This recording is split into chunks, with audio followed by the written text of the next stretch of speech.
Welcome again and happy Sabbath to you all.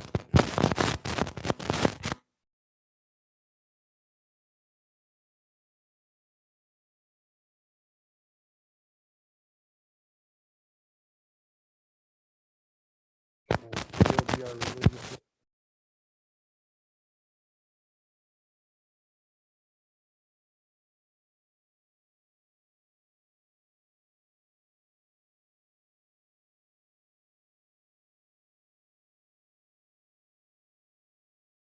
edition of Liberty Magazine, which is written by Melissa Reed, who is the associate editor of Liberty Magazine and associate director of public.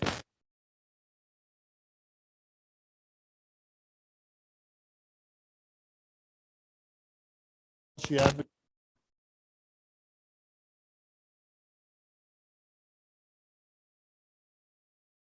the article.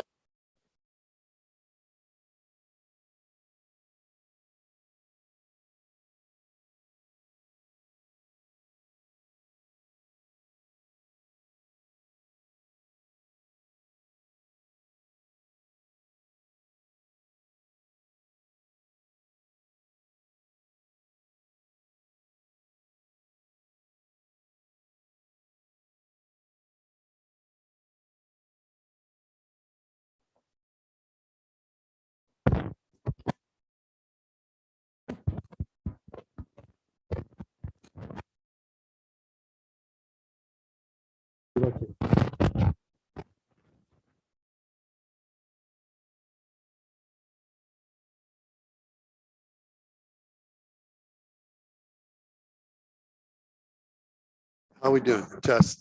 Got me. Okay. It's interesting on the cover of this edition. It's got, I don't know if you can see it from here. It's got a picture of a coach and he's being carried off the field by some Supreme Court justices. So I think that was, there's an article in there about the one coach that he had prayer after game and fired for it. Let's go to the slide.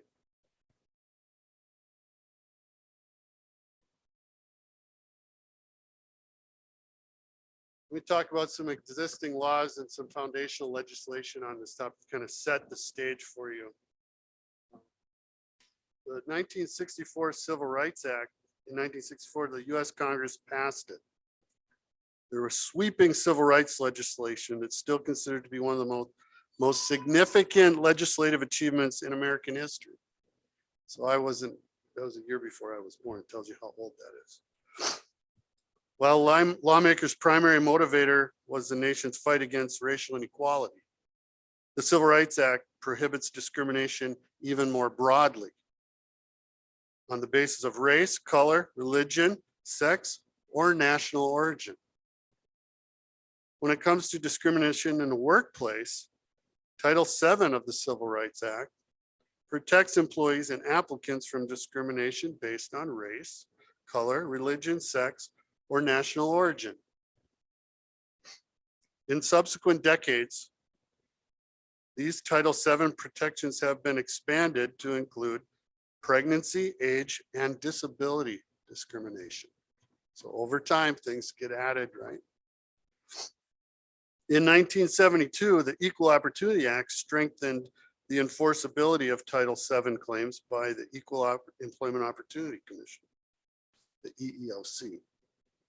According to the agency's website, the law, quote, forbids discrimination in every aspect of employment, unquote, including recruitment, application, hiring, job assignments, and promotions. You notice the umbrella there, it's got holes in it when it's raining. So it kind of gives you a little idea if it's not complete protection, right? Which will bring us to our next slide. There are shrinking protections. There's declining support for religious freedoms in the workplace. I don't know if you were aware of this. Taken at face value, the protections offered to religious workers by Title VII seem adequate and ample.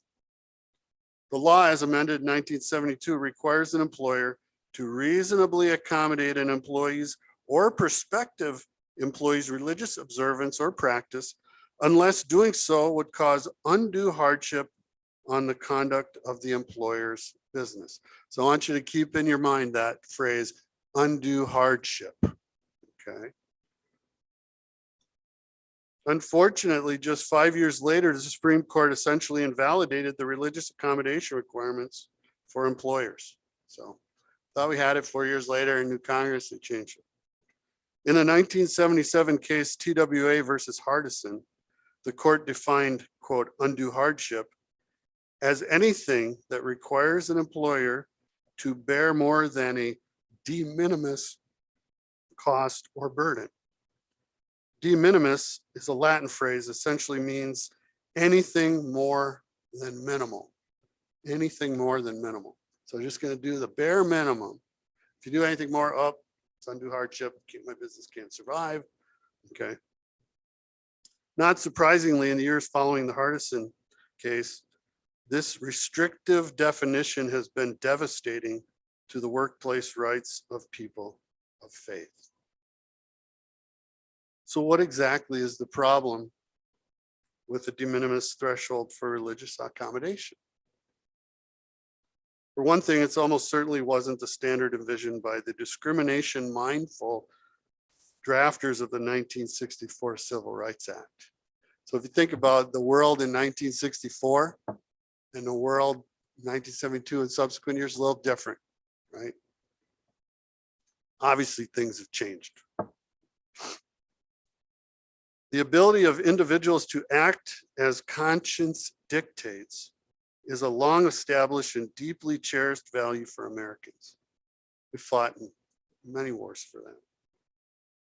Our country's constitutional framers prioritized the free exercise of religion in the nation's Bill of Rights, and religious freedom remains of great importance to Americans today, even in their selection of governmental representatives.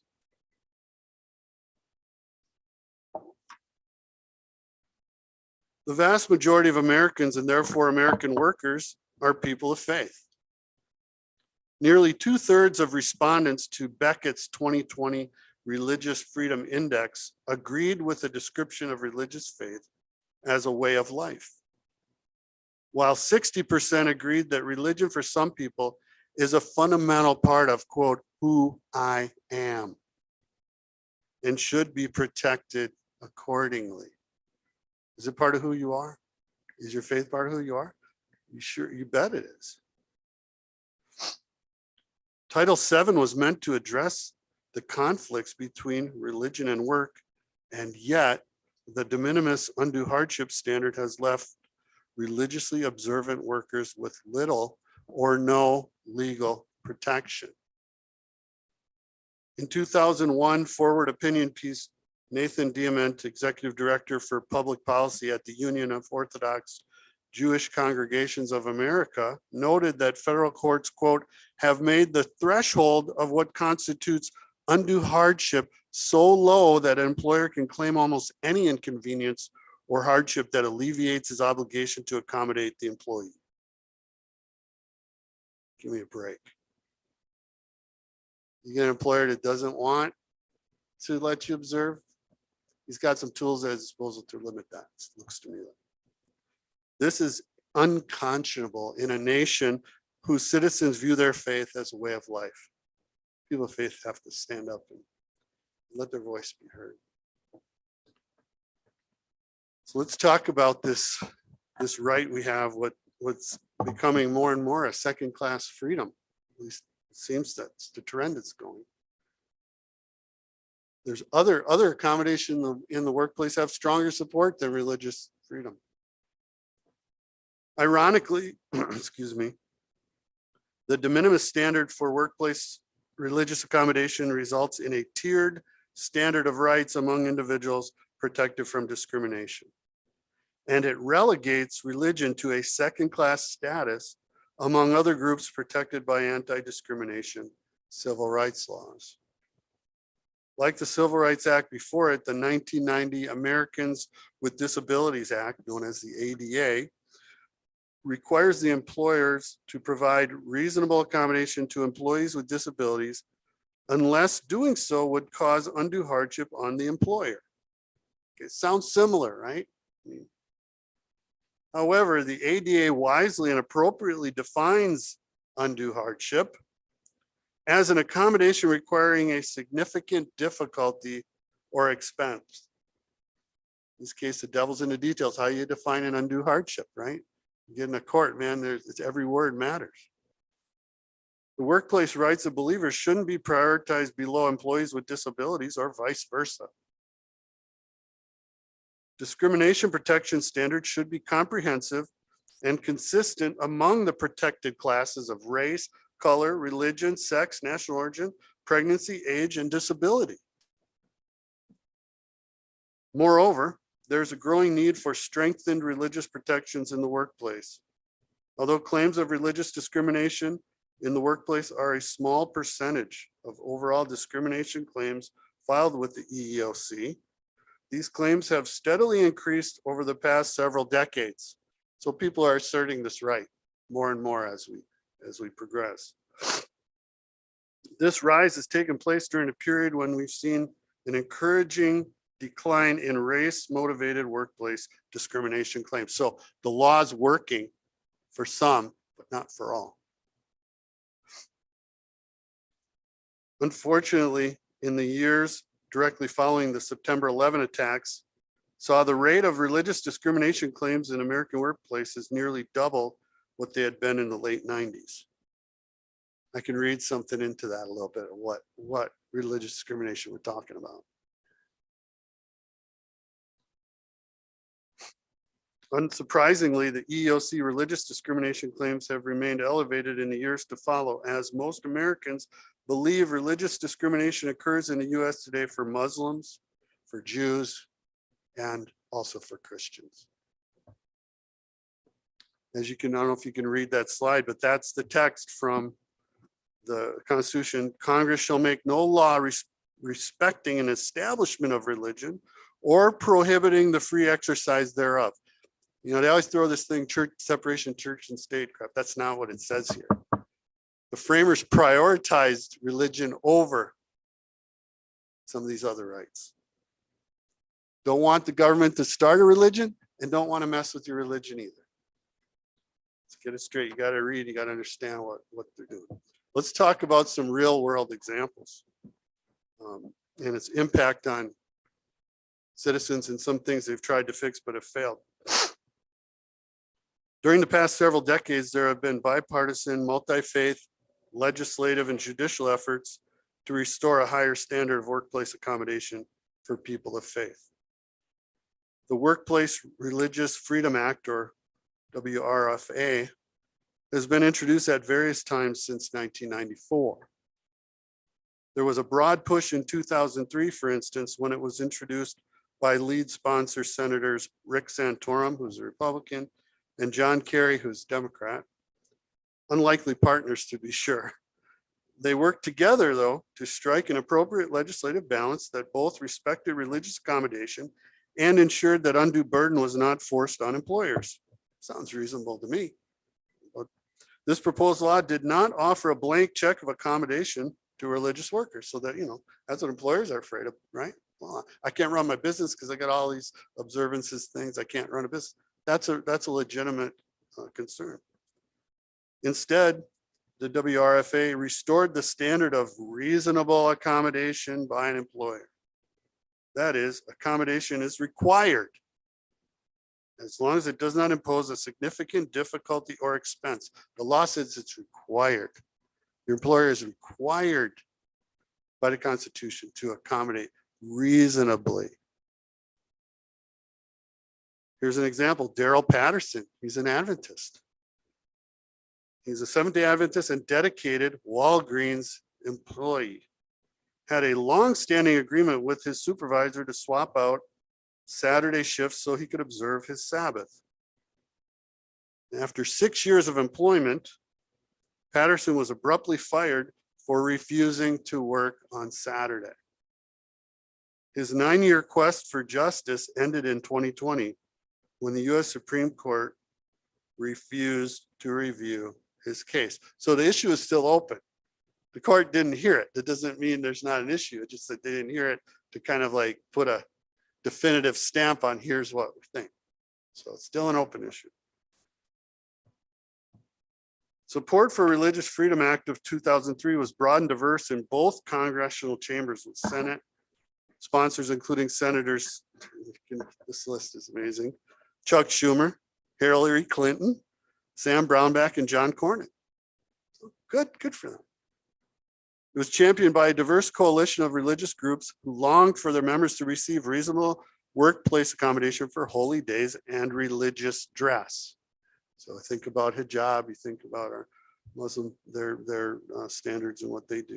Supporters included such groups as the American Jewish Committee, Family Research Council, National Association of Evangelicals, the National Sikh Center, Islamic Supreme Council of America, and the Seventh-day Adventist Church. Talk about an odd group there, but there's a common purpose there, isn't it? However, WRFA also received strong pushback from pro-business advocates. In hindsight, their hostility seems ironic in the light of recent studies that have shown in many ways businesses benefit when faith is welcomed in the workplace. Can I get an amen there? God's going to bless those employers. You're like, oh, it's dollars and cents. That's what matters in a business. Did you make money or not? Are you going to be profitable or loss?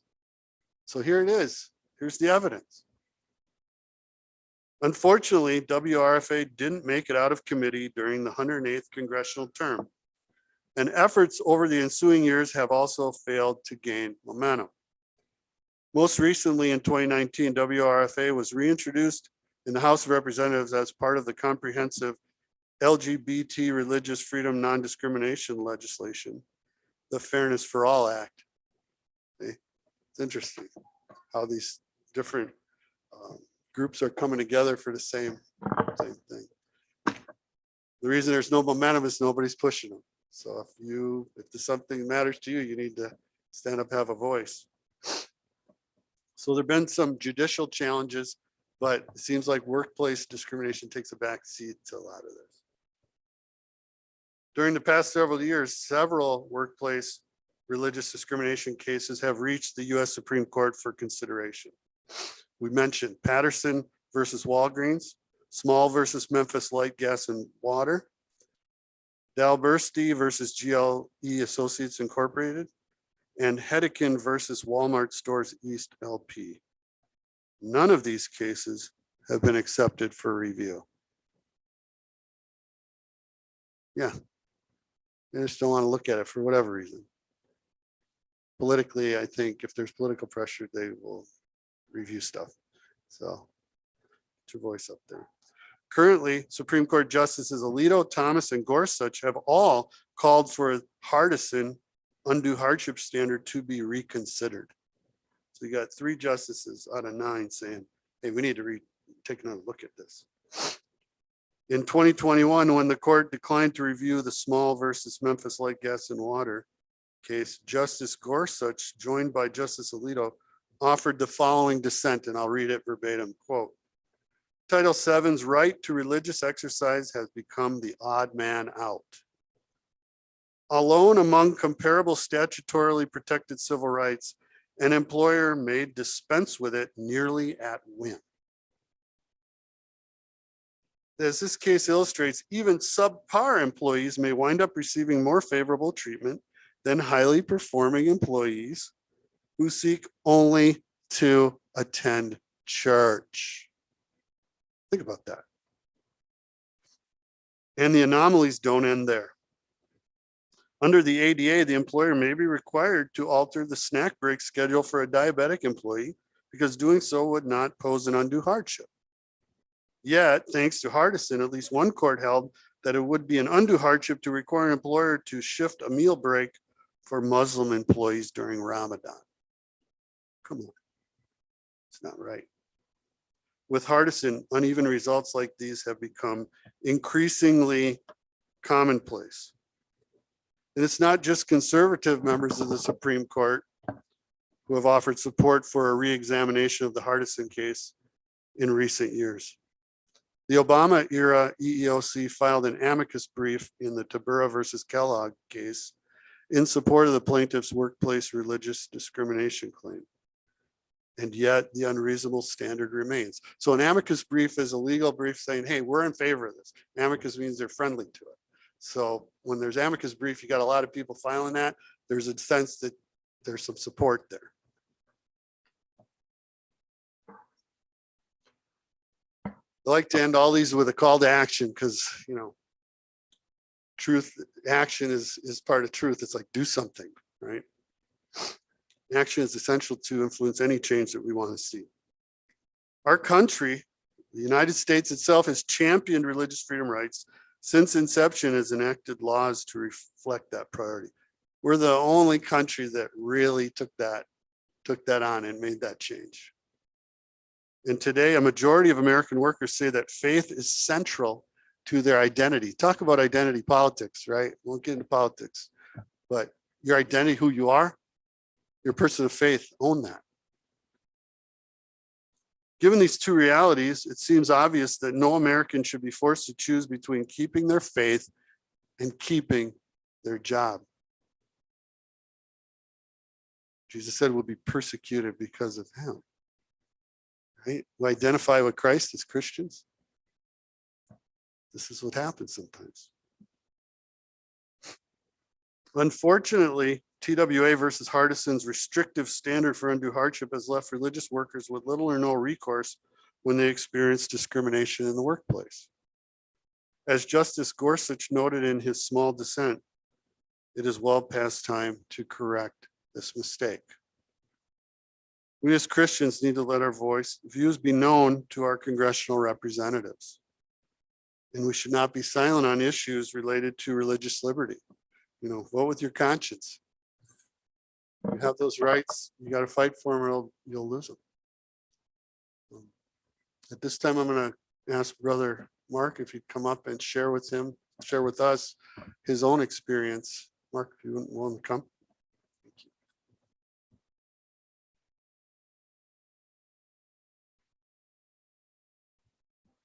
Okay, you just a little nervous. I've been up here too much. Happy Sabbath. Okay. And you all know I work for a great company, Walmart. Okay, fortunately. But there was an issue, I guess, a little over a month ago. I've been there for a good 18 years.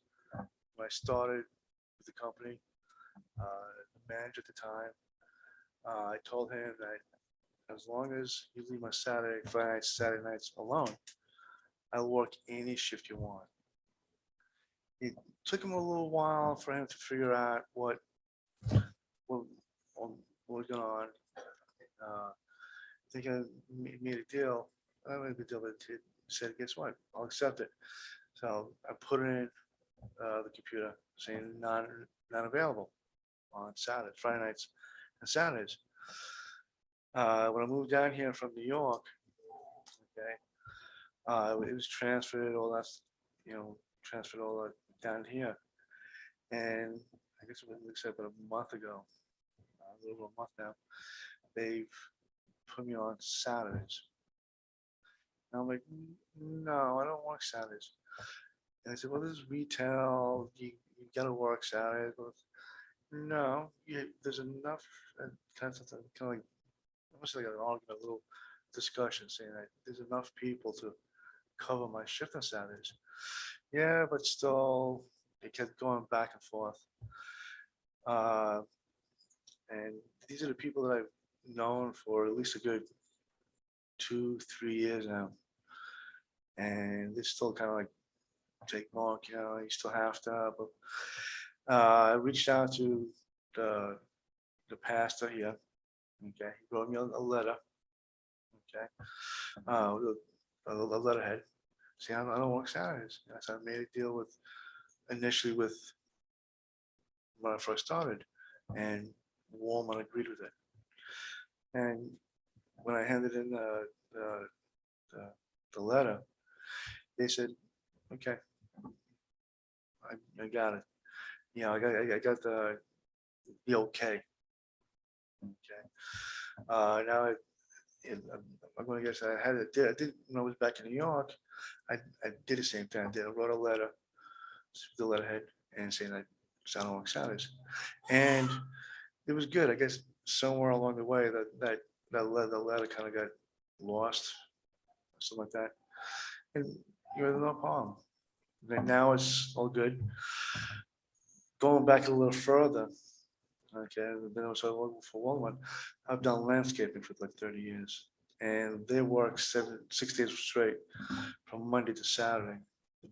Boss at that time became friends. I said, I don't work Saturdays. Yeah, but I said, I don't work Saturdays. You know how I work. You see my work. It took me a little while to get him to understand. And we've been friends ever since. You know, and I understand that he's like a little bit more behind me now on being, behind on the religious cause on Saturdays, including Sundays. So, okay, here's what I'm a little bit off. So I'm kind of glad I got a good friends in the church. Okay, so Real experiences from the trenches, right? It took a little exception with that. I said I didn't think you had to give your player a letter, but that's part of the process, I guess. But once it got through there, he was able to do that. So thank you, Mark, for sharing your experience, your testimony there. All right, I think I don't know, I'm done with my remarks. Stan, we can do our closing song this time.